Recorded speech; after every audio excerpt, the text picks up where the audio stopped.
All right, we're getting a live feed and we'll give you information of where exactly this is happening. But we're going to go to the U.S. Then where Joe Biden is addressing a crowd, I suppose, there. Let's take you straight there. We'll certainly chat about it after we've seen what indeed is happening at this time. Almost all summers, every summer. When I got married to my deceased wife, my wedding party was 7 people.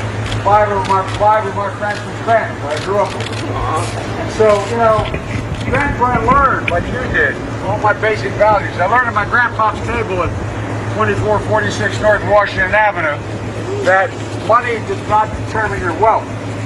I learned that there wasn't anything you couldn't do if you set your mind to it. I learned that basic responsibility everybody had was just to look out, just look for the other guy, look out what's going on. Be aware what's going on. And so, they're all my dad used to have an expression when we left Scranton, moved down to Delaware. He'd say, Joey, a job is about a lot more than a paycheck. It's about your dignity. It's about respect. It's about your place in the community. It's about who you are. It's about being able to look at the kid in the eye and say, honey, it's going to be okay. Well, guess what? A lot of people can't say that now. A lot of people can't look at the kids in the eye and say it's going to be okay. I ran for 3 reasons. I'm going to stop, not keep you out here.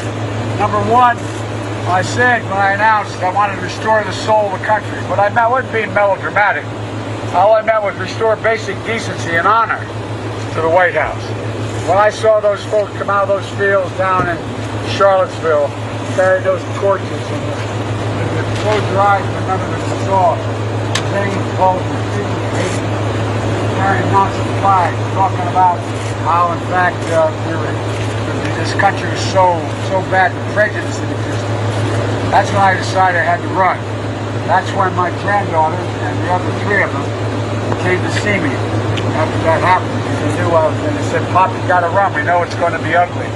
Because their whole life they've either had a father who was the Attorney General of the state of Delaware or a grandpop who was a senator or a vice president.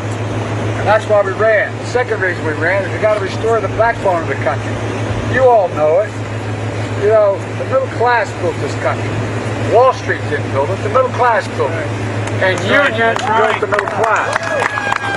And they're getting clobbered right now. They're getting clobbered. The third reason I'm running is what I want to talk upbeat about today, and that is uniting this country. We have to unite the country. We can do it. I think the country's ready. But I basically came to say thank you, thank you, thank you, thank you. Thank you, Joe! Thank you, Joe! I will sacrifice the greatest honor of my life. The greatest honor of my life. And I'm sure the mayor and Bobby feel the same way about serving.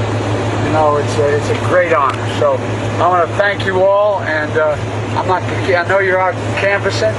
Knock on 3,000-4,000 doors, we'll have no problem. No, I'm only kidding. Thank you for what you've done. I really appreciate it.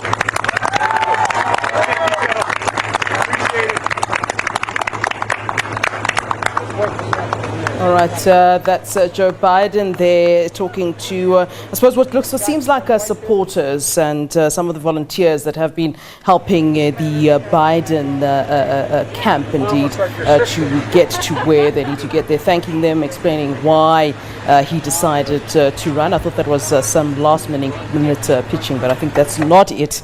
According to some of the American dramas I've seen, that's not allowed at this time when people are already voting, but we'll get clarity then from our correspondent in the US, Sherwin Bryce Pease, about that and what exactly is happening at this time. But of course, one would expect the candidates to be quite busy in terms of talking to people at this time who have been supporting them. Let's listen again. Thank you, thank you, thank you. Appreciate everything you've always done for us. Oh, come on, man.